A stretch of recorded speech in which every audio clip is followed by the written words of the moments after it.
We should have put a spoiler at the beginning of this episode. That is pretty much a downer. If you are depressed, do not watch this episode. If you've been having a rough week, please don't listen to our episode. It's about how humanity's not going to make it. Anyways, all right, here we go. Welcome back, everybody, to another episode of Colony Drop, a Gundam podcast. My name is Brian. And my name is Isaac. This is your favorite Gundam podcast, where we talk about everything from Gundam lore to anime series and OVAs, Gunpla, Gundam music, really anything and everything Gundam, including ideas and thoughts. We've talked a lot on this podcast about Sunrise's UC Next 100 project, and that is their attempt to fill up the next 100 years of the Universal Century, the Universal Century's second century, if you will. So today I was thinking, let's go further to answer the question, how would you end the Universal Century, Isaac? Oh, man, what a huge question. UC is the biggest Gundam timeline. It's the franchise's flagship. How could it possibly end? Yeah.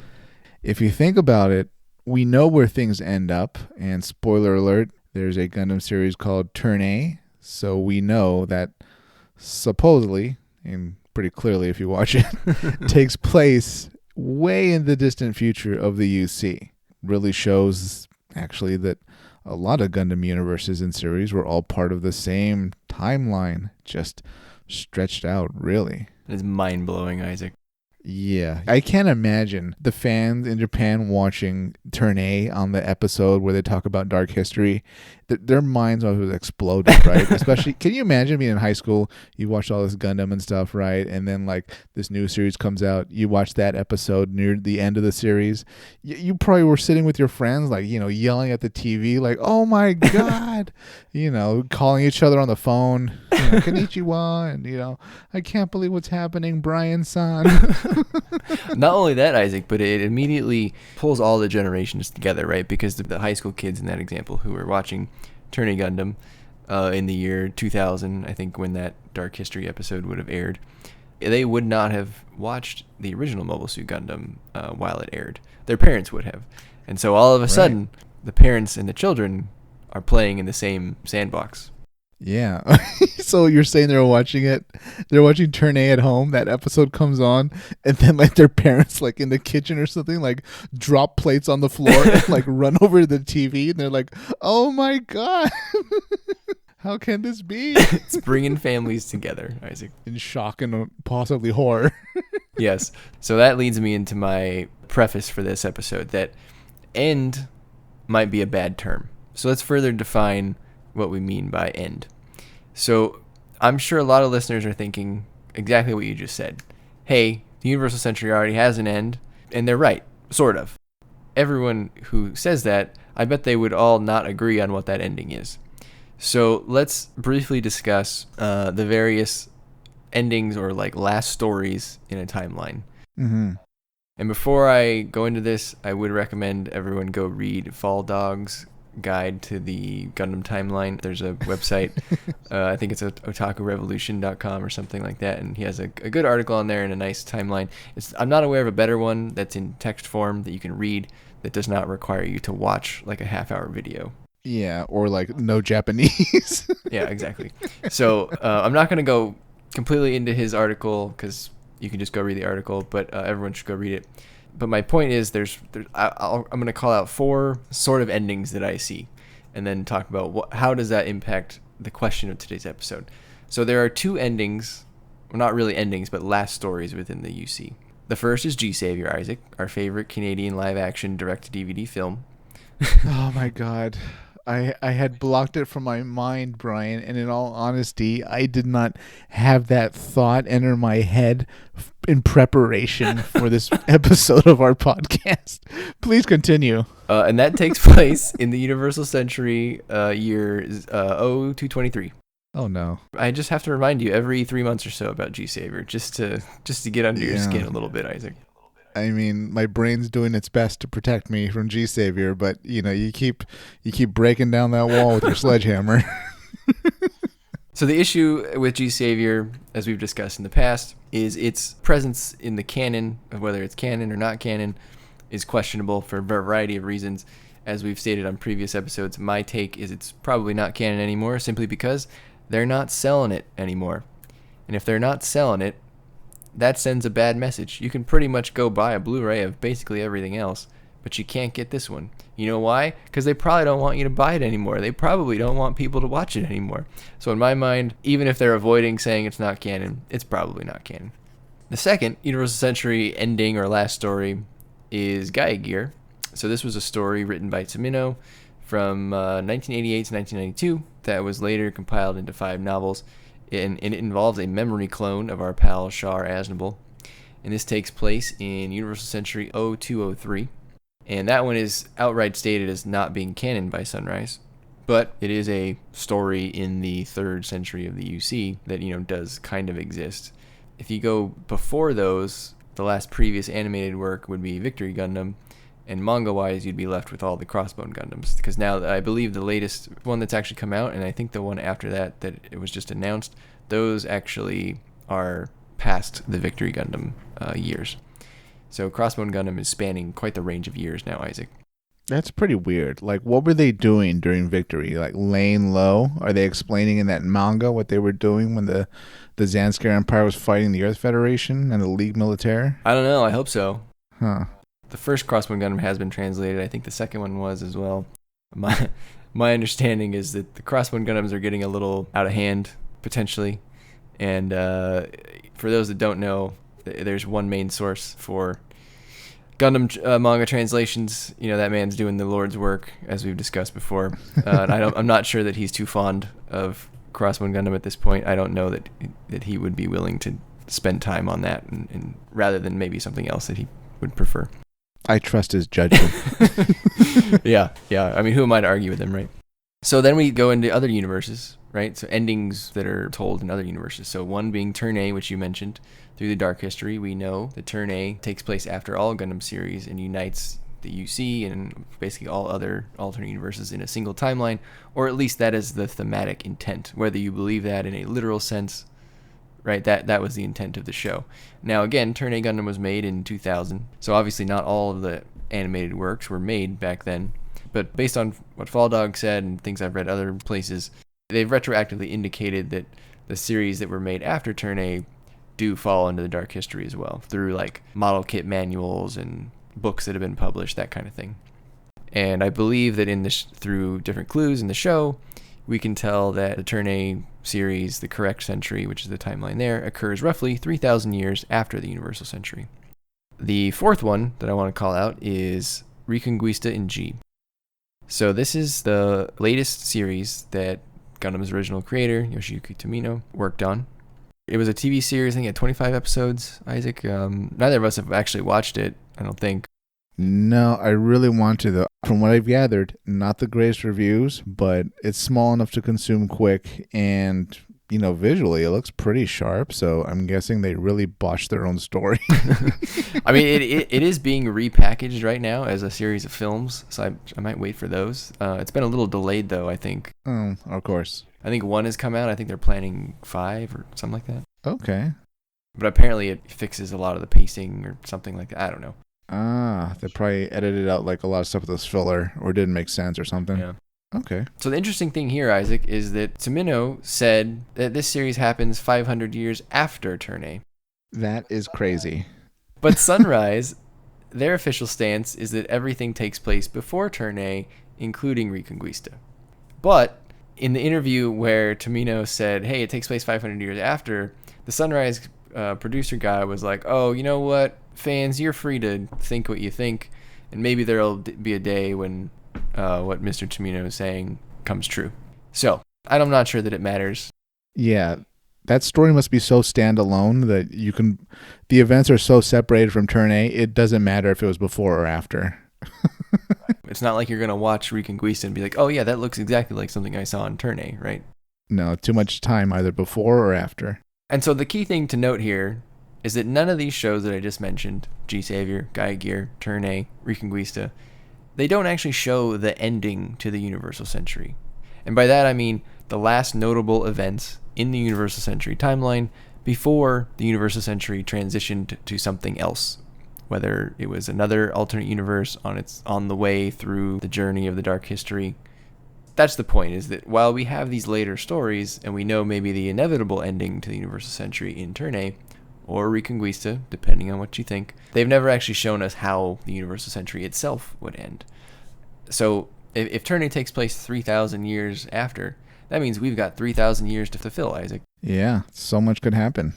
And if you subscribe to the dark history theory, then you need to place all the alternate universes in those 3,000 years. So Gundam X, G Gundam, Gundam Wing, Gundam Seed, Double O, Age, all your favorites. And those could take place over 1,000, 2,000 years. So that's a long time to fill.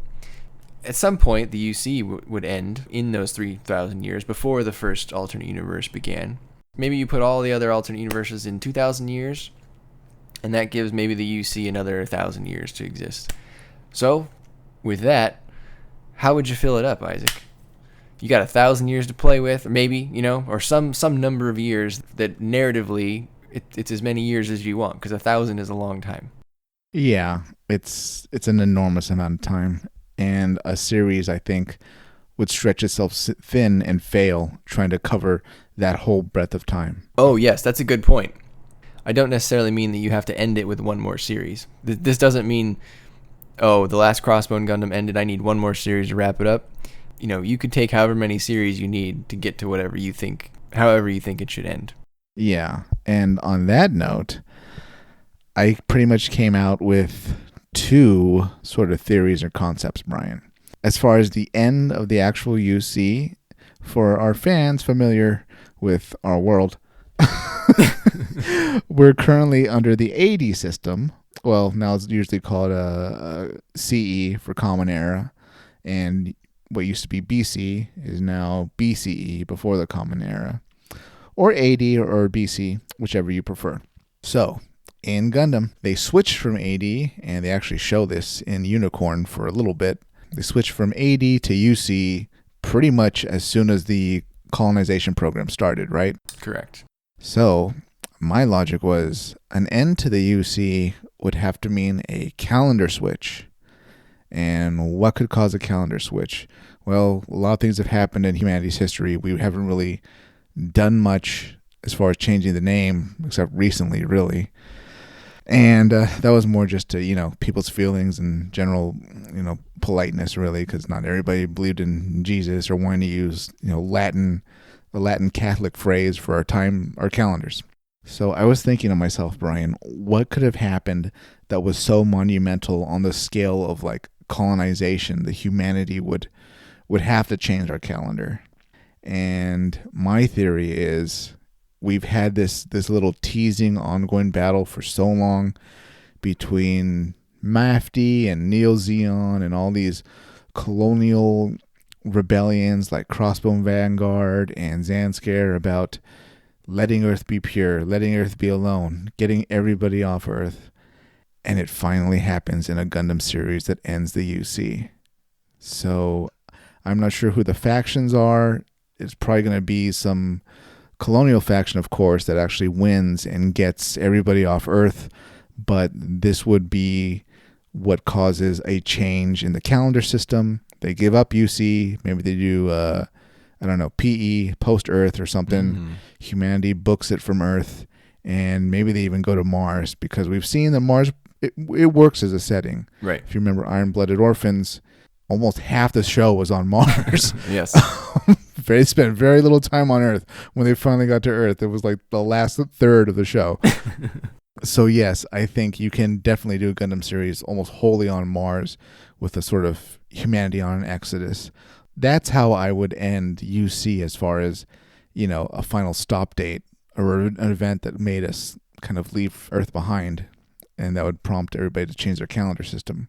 But kind of moving beyond that to my second concept, what would sort of explain Turn A as being, canon, which it really is if you think about it. I mean, it's an official series, right? It's Tamino. Hey, it's canon. What would really solidify it is something that explains why humanity keeps collapsing, rising back up, going into space, building Gundams, having wars, collapsing, over and over again. You'd almost need like, I don't know, some type of Fermi Paradox Gundam that explains why humanity kind of keeps, standing up, then getting pushed down, and standing up and getting pushed down over and over again. And each time humanity always builds these Gundams, but it doesn't work out. And that would explain how Dark History really got compiled together. Woo. Okay. Those are my thoughts, Brian. That was a lot. Sorry for the wall of text on audio format. I love it. Too long, didn't listen. I like the PE idea because that's a clear stopping point and a good reason to change a calendar. Yeah, that would change so much, right? As soon as Earth is in the rearview mirror, religion, language, how people are organized, it would be the biggest Gundam change, I think, aside from, introducing aliens. It'd be a lot less cringe-inducing than introducing aliens as well. Yeah, and it would, not to completely say giving up Earth is a good idea or anything like that. I'm sure that can be explored in the series. But at this point, it's a numbers game, right? Sooner or later, a colony is going to win. A side is going to win. They're going to, these organizations, I mean, they've been at it for so long. The Federation kind of falls apart a little bit more each time. Right. Sooner or later, someone's going to get their wish and you're not going to be able to be on Earth anymore. Either it'll be hit by something big enough or something will happen where people will finally evacuate. Maybe that's the answer to how all of the timelines end before the correct century, right? Because we're talking about purely the universal century. But really, I guess you would have to ask this question about all the timelines, right? I mean, if they all happen in these 3,000 years, or and I don't know if it's literally 3,000 years. I'm pretty sure, people were just searching for a big number, right? And they said, 3,000. That's good. Yeah. I think that just represents a significant amount of time. Yeah, it could be inaccurate, right? You don't know. Maybe that's the inevitability in every timeline, that people have to leave Earth. Yeah, or something. The thing with Dark History in Turn A is it raises a question. What apocalypse keeps happening that forces humanity to restart, make a new calendar, depending on the series, make wholly different colonies, and have almost no knowledge of what happened before because they never reference other Gundam series, right? Right. It would be impossible. Also because, fourth wall breaking. Right. Turn A happened after almost all these series. Yeah. But lore-wise, continuity-wise, something keeps happening to humanity where I presume we almost get wiped out. We start from scratch, and that's why nobody remembers that there were wars and Gundams and colonies. Maybe it doesn't even have to be the same thing every time. It just has to cause the same inevitability. And maybe that inevitability is leaving Earth, whether that means because you killed everyone on Earth, because you made everyone leave, or because you made it uninhabitable, or because maybe you didn't necessarily kill them, but people died because they ran out of supplies. It would all end up with people not using Earth for a long time, allowing it to reset. People come back, restart their timeline. Presumably, if everyone's dying, there's not a whole lot of scientists left that know how to make mobile suits right away. Maybe it takes a little while again each time. Yeah. Records get lost and all that. I mean, it's such a wide open, kind of scary question in a way. Like, is it the Gundams that keep causing this? That might be an interesting thing to explore, right? Yeah. Maybe the Gundams are very much humanity personified, right? They're these marvels of engineering and technology and human ingenuity, even art. But at the same time, they're only fighting for survival, which is very destructive in itself, right? They're willing to destroy, and they just get so much stronger as things go on. Like after war Gundam X is, you can single-handedly take out colonies. It's not out of the realm of possibility that eventually, as this arms race goes on, the humanity keeps starting over and over again. You get to Gundams that are able to, well, we see this in Turn A, Gundams that are pretty much able to set the clock back to zero. Yeah, and being humanity personified, you keep advancing, but people are not just using them for good, right? They're using them for whatever they feel is good, whether it's objectively good or objectively bad. Not to get too philosophical, Brian, and run off on a tangent, is there such thing as a good Gundam? And by that I mean every Gundam is a machine of war and death and destruction. We don't have terraforming Gundam, right? I mean, Farmer Gundam. yeah, we don't we don't have bountiful plenty Gundam that like its power is it multiplies food. That doesn't exist. That was never engineered. Yeah, he just comes out like throwing cornucopias of food to hungry peasants in the colonies. Yeah, instead, like each faction, it's an arms race. That's all it always is. You know, we need more beams. We need beam shields. No, we need faster engines, whatever, better armor, all that. It's just, I don't know, Brian. Let me burn my tangent while I'm on the road, and let's jump back to answering the question. Right? How would you end the UC, Brian? What were your concepts? Well, I was going to ask you one thing about the second idea. So in Gundam Fermi Paradox or Fermi Gundam, is there a shadow faction manipulating humanity to always bring the mobile suits back? Like, is this like a Logos or a kind of shadow organization in the background, like a Jupiter Empire? I would almost go in a similar but mirror direction, where it's not so much an organization that is running things behind the scenes, but it's more almost a group of scientist observers that they conclude each time humanity will destroy itself and reset the clock, and it always involves the Gundams, and there's nothing we can do. It's almost encoded in our DNA that we keep going through these wars and these build-ups, and then we destroy ourselves back to the Stone Age. We start all over again with a new calendar that we invent out of thin air, and we keep going till we get to Gundams, and then the Gundams just do it all over again, knock us back to the Stone Age. And it's not even the same organization each time. They just maybe they're able to barely grasp it and say, you know what, there have been organizations before us that realize this, but they've also realized there's nothing they can do. This is how humanity is. That's kind of a cool concept, right? Because that's very similar to the idea of what level of a civilization are you? Like, what stage are you? Yeah. The peak of civilization would be when you're able to build a Dyson sphere around your star, collect all the energy and kind of move on. Maybe that's just the inevitability. Maybe humanity, by its nature, just cannot get out of its own way and advance that far. Yeah, and maybe they'll even kind of lampshade it and say, look, before humanity was even in space, we were fighting over, lines in the dirt and all that. Now that we're in space with way more powerful weapons, of course we're going to destroy each other. Yeah. And I called it Fermi Paradox Gundam for a reason. For listeners that aren't familiar, Fermi Paradox is the postulated question of, well, space is so huge, there's so many planets and, all kinds of, different elements all scattered around somewhat randomly and all that. Why are we alone? Where are all these alien species in infinite space? Shouldn't we be rubbing elbows with everybody because how vast the universe is? Why is it so quiet? Maybe this little organization of researchers that kind of stumbles upon the fact that there have been previous human civilizations, they discover or make the theory that, well, if we're destroying ourselves over and over again, this must be happening on, countless planets across the universe and beyond. So whatever they're building, their Gundams or whatever, they have the same problem. This is just how life is. It continues, but it keeps destroying itself. I love that. I think that's a good hard sci-fi turn for Gundam. A kind of an element of horror to it, though.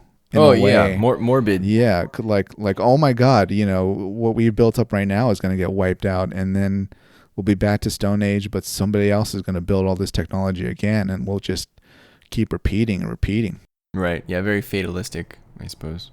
These wars are clearly so destructive to the point where there's no record. Like, Age has no idea that there was a previous Gundam series. The original series has no idea that there was maybe something before them. So it must be destruction on a scale close to Turn A. Or at least knowledge-wise. Yeah. Yeah, but seeing as how Turn A is kind of an end cap, right? And if you watch Turn A, there's I think a scene in the Dark History where they show that the colonies actually fled the Earth sphere. So maybe you could insert a little bit of hope that, like, well, things do kind of change at least a little bit each time. So there's a chance that some of the colonies manage to book it and, find peace somewhere among the stars. Yeah. So humanity might not necessarily keep repeating its mistakes. But yes, Brian, that was kind of my downer theory on how the UC should end, how it ties to Turn A, Dark History, and really kind of the buzzkill of the Fermi Paradox. It's like, oh man, we're alone forever. Gundam Fermi Paradox, aka Forever Alone. Yeah, Gundam depression. Well, my idea is not going to be any happier. I'll tell you that. Oh no. I'm calling mine the entropy ending or Gundam heat death. And oh my god. So this is based on the idea that, as we just discussed, particularly in the Universal Century, we've time and time again shown that humans just don't learn our lesson, and we will continue to start wars over something, whether it's lines in space, lines in the dirt. As long as we can draw a line on it, we're going to fight over it. Whether swords or beam sabers, humans will fight over it. With that theme in mind, I'm basically saying that we're going to war ourselves to death until war is no longer possible and everything just kind of fizzles out. And so the way I see this going is I don't think it would end in like one series. I think it would take a few hundred years. Like, I would think the Universal Century is still fairly young. I think you probably need another 200 years, 300 years to end it. So like what we've seen so far in the Universal Century, we've seen that humans have presence on Earth, obviously, Luna, tiny bit of Mars, and then there's some Jupiter activity. So I'm just proposing that as time goes on, logically, technology would advance to the point where more thorough colonization of Mars would occur, as well as other celestial bodies. So then maybe in the UC 200s, Mars is colonized, and that now makes it easier to spread out even further. It makes Jupiter not feel quite as remote. It makes it easier to spread into the asteroid belt. But, of course, if you colonize Mars, Isaac, that's going to trigger a war for Mars independence. Of course. Shocking. Got to have a good war every 100 years. Whenever there's, one side controlling another area, that area is going to eventually want their independence. Yes. But I do think that first war for Mars independence would probably not go well for Mars. I would think that life on Mars is probably still fragile. I'm sure they still depend on Earth for certain things. So in my UC 200s, I'm thinking the Earth Federation crushes them. But then in the UC 300s, now you're on Mars for a while. Now you start to spread out. The people on Mars start to spread into the asteroid belt. They get a lot more raw material, a lot more resources. And now they begin another war for Mars independence. And this time they reach a stalemate because the people on Mars control the asteroid belt. So they threaten to send asteroids at Earth from all directions. And Earth then threatens to cut them off of all supplies.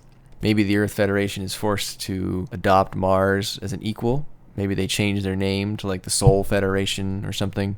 The moment you colonize another planet, you're no longer just the Earth Federation, right? Why should Earth rule Mars? No, knowing the Earth Federation, they're gonna keep that name as long as they can.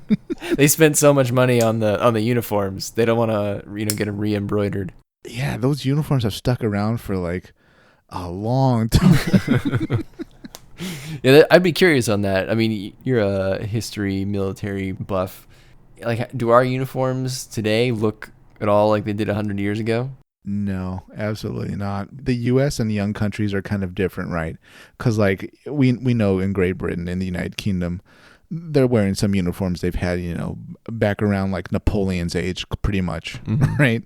The red and like the hat and, a lot of the Coldstream Guard uniforms that protect the Queen and all that, right? They're very much historical reenactment at this point. But here in the U.S., it pretty much needs like, you need a meeting at the Pentagon in order to start changing uniforms. It's that quick. Interesting. So then I'm thinking, okay, if you spread out to the asteroid belt, that gives you a lot more space, a lot more resources. Maybe the colonies start to spread out to the asteroid belt. You sort of create a whole new area of colonies. If you do that, overcrowding, the original problem in the Universal Century, is largely solved.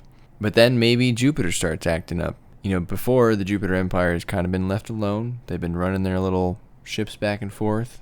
But then I'm thinking maybe a faction spreads out, splinters off, and they spread out to Titan. Maybe they want to colonize something a little bit easier than Mars or Jupiter. I mean, Jupiter, based on what I know of Crossbone Gundam, it's not a good situation over there. It's hard life. Titan has water on it. Humanity generally needs to go where the water is. Yeah, they're really spreading out. Yeah, so I'm thinking maybe the next step in the UC 300-400s would be to go to Titan. But then at some point, Isaac, I don't think this fragile alliance between the Earth and the Mars and Jupiter, I don't think it's going to last. So I think another war breaks out. And I think at that point you have so many factions and so many competing priorities that they would lose sight of their interdependence on one another. Maybe Mars and Jupiter and the asteroid belt, they probably still rely on Earth for something. And I bet Earth relies on them for supplies. They certainly rely on the Jupiter people for Minovsky particles. If they destroy each other, there's nothing really left. There's no more supplies for war. Maybe Luna is left unscathed or relatively unscathed, which aligns, with the moon race. Yeah, that's true. For the people that live on Titan, what do you call them? The Titanians? Because that's a great name. If it's not a name, I'm making it a name. I guess you call them the Titans. I guess like Thanos, right? He was in the comics. He's from Titan. Titanians is cool. In my story, they're going to be called the Titanians. I like that more. That way we don't have like overlap when people are actually searching Gundam Titans. Oh, yeah, that's a good point, yeah. Yeah, for branding reasons, I think we need the search terms to be very different. True. So I'm thinking these Titanians, they see that war happening and they're like, I'm good. And maybe they just leave the solar system. Some suspended animation, deep space travel. By that point, I got to think Minovsky physics is going pretty well, getting pretty advanced. Maybe they're getting pretty close to your fast travel drive you were looking to develop in your Crown and Gundam series. Minovsky science can do anything. Yeah. It's the unobtainium of the Gundam world. It's the phlebotinum. It's there. It always reminds me of that. Did you ever see that movie, Thank You for Smoking, Isaac? No, I didn't. I heard it's good though. It was good. Yeah, I think you'd enjoy it. But there's a line in there where they're getting him to do an ad about smoking on like a spacecraft. And he's like, well, if I light my cigarette, isn't the whole thing going to go up in flames because of like the oxygen? Right. And the ad executive was like, oh, well, we'll just throw in like, good thing we invented the thing that makes that not happen. Oh, okay. It's the same thing here, right? Minovsky physics solves everything, like you said. So I'm thinking, yeah, the Titanians take off. You could pick it up later. Maybe they enter another solar system someday. But yeah, that'd be my ending. Basically, I would try to keep it in line with what we've seen before in the Universal Century, in the sense that humanity does not learn from its past mistakes. We always start another fight, and people always die. So I think we just keep doing that. We go too hard for too long, and we run out of stuff. We run out of war supplies, at least for the time being, in a colossal failure of humanity's ability to get along. Well, wait a minute, Brian. I think you started the race, but I'm not sure you got to the finish line.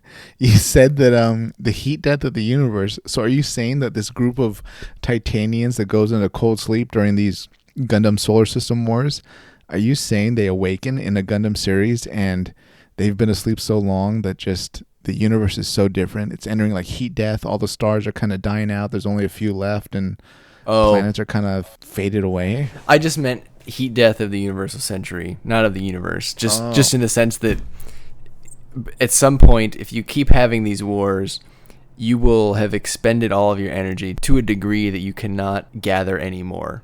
Like everyone will be spent at some point, right? Jupiter, you can't live on Jupiter. They clearly need supplies from someone. But if they get into a war with those people and they get cut off, they're dead. If Mars loses whatever it's depending on from Earth, they're dead. If Earth loses what it's depending on from Jupiter, look, if you don't give them any more Minovsky particles, because they can't make any more suits, your whole physics thing falls apart.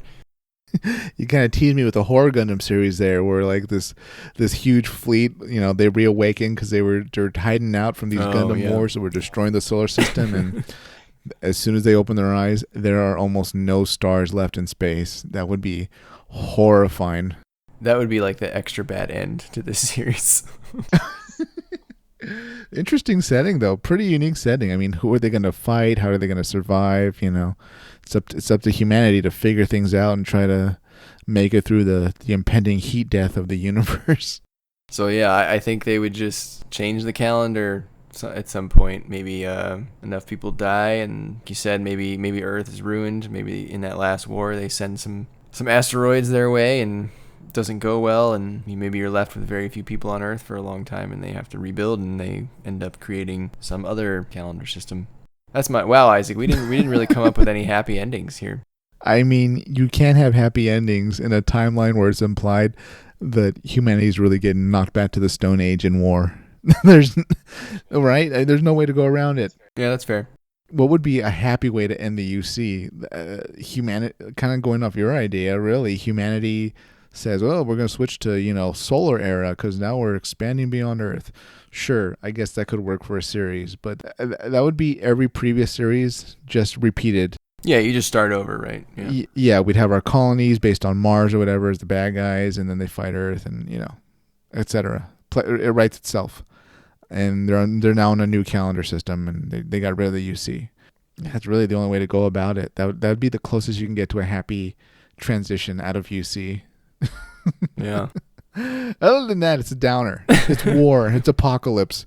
That's why the calendar keeps changing, Brian, because humanity gets wiped out. So have a good week, everybody. You're welcome for depressing you. Yeah. By the way, climate change is going horribly.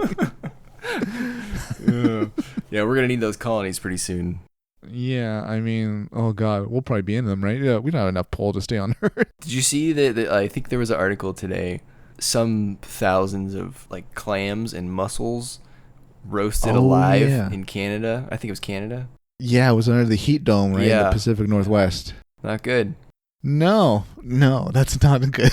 Unless you love like clam sushi and you live on that well, beach. you had to be there at like you would have to be there the moment they got cooked. Then you can feast. But from what it sounds like, nobody was there, and then like just this odor of rotting seafood hit a lot of people. You remember last year when like San Francisco had like that fire near it, and like all the video came out of the red San Francisco? Yeah, it's pretty gross. That was. This is just depression, just depressing ongoing Gundam. Let's talk about the upcoming Third World War, Brian. Like, who's going to be who? Are we talking China, Russia, America? How long do you give till the nukes fly? All right. Back to Gundam. UC pretty much would have to end with like us actually seeing an announcement of a calendar change because of the political situation changing, right? Maybe new colonies or whatever. Or it would end because of calamity, a war that knocks it back to Stone Age level, and then maybe at the end kind of gets implied that, okay, this will lead into Gundam Wing because humanity will restart and, piece things together. There's no colonies left, so they redesign colonies to look like bicycles. And then they slowly build up their technology in order to get to Gundam Wing after Colony Era. Oh, yeah. So to close it out, Isaac, I was thinking if you had to order all of the timelines before Turn A, how would you order them in a way that makes sense to you? As sort of a homage to the series creators and sort of a fourth wall wink, I guess, I would have it ordered in the way they were released. Oh, okay. So chronological order. I would pay respect that way and say, okay, this is how it happened. And at a certain point, there's going to be an apocalypse of somehow between each one of these. How about you? Did you have like a method? Did you actually have like a method or some way you gathered information or look for clues and sort of piece together, okay, this is how it would, mostly work? Well, I was thinking UC has to go in the beginning just because it's the original. Of course. And then I thought Gundam X is closest to the UC, so I'd probably put that next, just like technology-wise, it's very similar. Yeah, absolutely. Maybe after Gundam X, maybe I'd do Seed, because that feels like the next closest. I mean, if you remember, 00 is in a way a prequel to UC because they're in AD. Yeah, you do have to get around that. Maybe they went back to AD at some point. Yeah, 00 was so weird. They kind of end, I think, season 1 with the creation of the Earth Federation, right? Something like that. It's been a while, but that sounds right. Iron-Blooded Orphans was so much better. Yeah, all right, continue. Yeah. Then I think I would do Iron-Blooded Orphans because I feel like the technology is still somewhat grounded. And then maybe Wing, and then 00, just because I think 00 is kind of like Wing version 2. I wasn't sure where to place Age. It's kind of difficult because of how much it involves Mars. Like, that might be later on in the timeline, theoretically, because humanity's gotten way better at putting itself together and reaching another planet. Yeah, that's a good point. Then again, when they reach Mars, it clearly didn't work out. And that's the reason they're fighting. True. I mean, at least they made it. But, They're doing a heck of a lot better job than the Mars Xeon. How dare you insult the Olympus Mons cannon? That they built and really didn't have the proper engineering for. That's why when they fired it once, it like destroyed the base. Hey, they saved up that shot for 40 years, and they made it. And it got blocked by like one capital ship. So yeah, maybe I just put age at the end. I don't know. Am I missing any? Oh, G. G is the most like ridiculous. So I'm not sure where to put that one. G is like closer to proof that there was an apocalypse. Right? Because at a certain point, like, you know, random numbers would generate a universe like that, right? Humanity put themselves together, and it's like, you know, we have kind of a memory that wars are pretty bad. So why don't we just fight it out? But then again, their technology is really advanced because we never see anything almost as powerful as the Devil Gundam. In that sense, maybe G should be pretty close to Turn A then. Yeah, maybe. I mean, is a nanovirus like the Devil Gundam that far from like the Moonlight Butterfly? I don't think so. I mean, they didn't seem too technologically far apart, but yeah, who knows? So there you have it, listeners. Any other closing thoughts, Isaac? Ending the UC is, you're pretty much ending a universe. So of course we kind of got like a depressing episode, and all the implications of dark history being one timeline, because that has to be depressing. Right. Yeah, and oh god, the Fermi Paradox kind of gets proven by Gundam too, because in all these series, except for one, which is horrible, there's no aliens. So things probably aren't going great in the rest of the universe. Yeah, it's like a reverse proof of the Fermi Paradox. Pretty much like, well, why are we alone? Well, are we doing great here? Not really. Okay, there you go. Other life must not be doing great either. They're destroying their own planet, whether through war or pollution, and they're probably not going to, you know, be able to hop around planets at will. What a downer. Sorry, everybody. So Chibi Gundam. What would Chibi Gundam be like? Yeah, everyone needs to go watch, like, what was his name? Captain Haro and the Superior Defender Gundam Force. Yeah. Should we have like a depressing question for our listeners to comment below? Like, how would you end the UC timeline? Yeah, absolutely. But you don't have to answer that question. You can answer the happy question, which is like based on like your ethnicity or your parents or grandparents or whatever, your last name or whatever ancestry you have. What would that ethnicity's Gundam be for Gundam Battle Feast? Burrito Gundam. If you're Mexican. What kind of sauce would you put on your burrito Gundam? Mochi Gundam for Japan. Listeners, what's your favorite apocalypse? How would you mass destroy humanity at the end of a Gundam series that ends with the death of almost everybody? Oh, so sad. All right, listeners, let us know how you would end the UC. Let us know what you would contribute to Battle Feast. And, you know, watch something happy this week. Maybe lay off the Gundam. All right, take us out, Isaac. All right, everybody. Before you go to sleep, stand next to your bed. Get on your knees. Put your hands together. Look up at the ceiling and hail Xeon. Good night, everybody.